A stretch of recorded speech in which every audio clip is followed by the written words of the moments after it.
Hey everybody, hope you're having a wonderful Saturday. I am back with a daily drawing. This time I thought it might be nice to release a video later in the day to see if that makes any kind of difference. I've noticed that a lot of YouTubers tend to upload their videos later in the day, so I wanted to see if that would make any difference. I do have some questions that were from a previous frequently asked questions thing that Sadie was doing a few months ago. It's been a little while. So I figured I would just go over those and kind of see where it takes me. One of the questions is, how do you become staff on Waha's? Were you recruited or did you apply or anything like that? Obviously, I'm the administrator, so I've been there from the beginning. Usually we actually do it by recommendation. I will ask staff if they have anyone that they could recommend to become staff.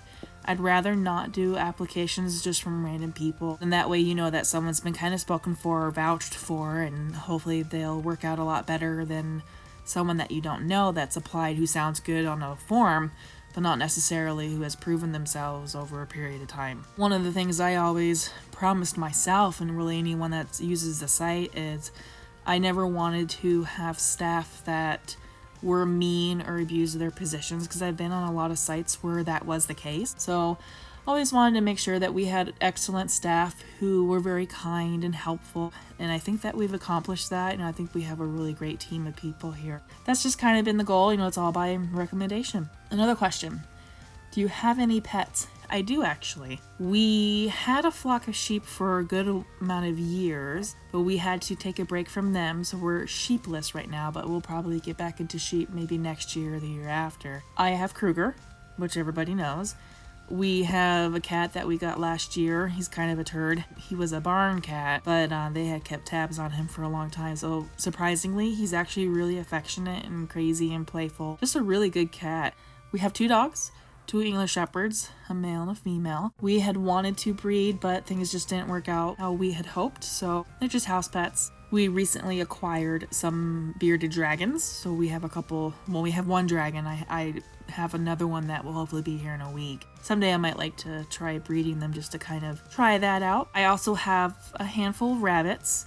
I used to breed rabbits way back in 2009 for about 6 years or so, and took a break from raising rabbits when we started having our own kids. And just recently, a friend of mine gave me a bunch of mini satins, so I've been slowly working on building a herd there. I had some chickens, but I'm kind of burnt out with the chickens. They're not really my thing, I guess. Plus, if any kind of chicken disease ever makes it to the area, the state will come in and any bird that's known in the area will be taken away and put down. So that kind of puts Kruger at risk. So one thing I've been thinking of is just getting rid of the chickens and not risking it, because I would be devastated if the state also took my parrot. And sometimes they do have to do that. They'll take domestic birds or indoor birds if there's been something in the area, because you can still carry things in on like your boots or your clothes. So there have been some horror stories where they've gone in and taken those pet birds, and that's not something I want to risk. So I think it'd probably be wise in the long run just to get rid of the birds and not risk it. This question I get often is, do you doubt your artistic talents? How do you deal with that doubt?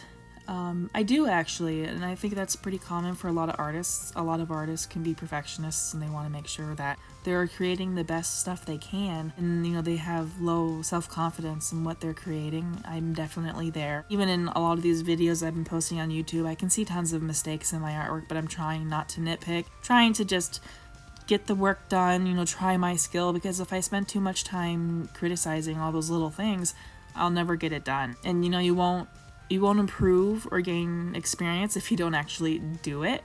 So I try to do it and get it out there, and if it's not perfect, it's not perfect, and just try to improve it later on. If I'm having a struggle with what I'm creating and I feel like it's just not doing it, I'll try to do some kind of research. I'll try to look up realistic animals and study the anatomy, do some color challenges, just change things up a little bit. Like the dragon here, I don't feel super confident in my dragon drawing skills, so this one took a bit longer than it might have if I were drawing like a canine or a cat, some kind of mammal. I try to challenge myself and do new things and, look at different types of inspirational things online. I have a couple dragon figurines I use for anatomy help. I try to look at the wings or the feet, the tail, and I just try to reference those and see if I can get things going. Scales can be kind of difficult. There's a lot lot of scales on dragons, so I tried to put some detailing in here and there so you get the idea that there's scales, but I didn't spend a ton of time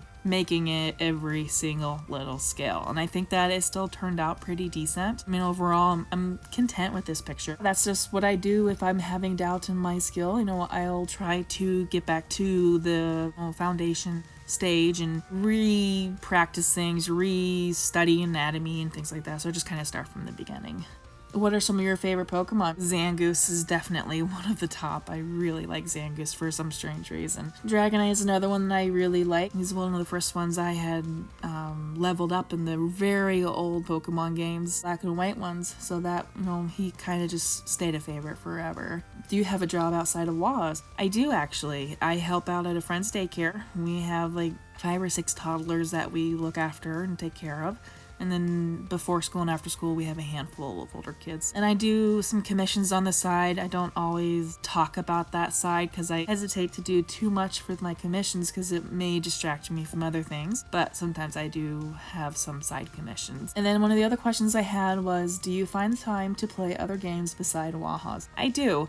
Not always, but sometimes I do have the time to poke at other games. Lately, I've been playing Minecraft. Staff and I have a server that we've modded up that we play on. I keep meaning to share the information on the site, so maybe some of you guys can join us because we need to get some more players, but that's something that I've been poking at. Earlier this year, we were playing Dungeons & Dragons with some friends. It was the first time ever playing it, and my husband had to leave for some schooling things for a good month or so, so we kind of got out of the habit of doing Dungeons & Dragons. Need to get back into it one of these days. You know, the kids kind of take up a lot of my time. WAHAs takes up a lot of the rest of my time, so I'm very limited on the other things I can do right now. When I do get to do some artwork or play on Minecraft, I like to listen to podcasts, and lately I've been following along the Amberlynn Reid drama, the weight loss community or weight gain community, depending on how you look at it. I had just done some artwork for Life of Free Spirit and Michael B. Petty, and I'm thinking I might do some for the other guys I watch. I just want to kind of come up with something fun to do it because I've kind of had a purpose behind each one. Anyways, I hope you guys liked the video and the art, and I will see you later.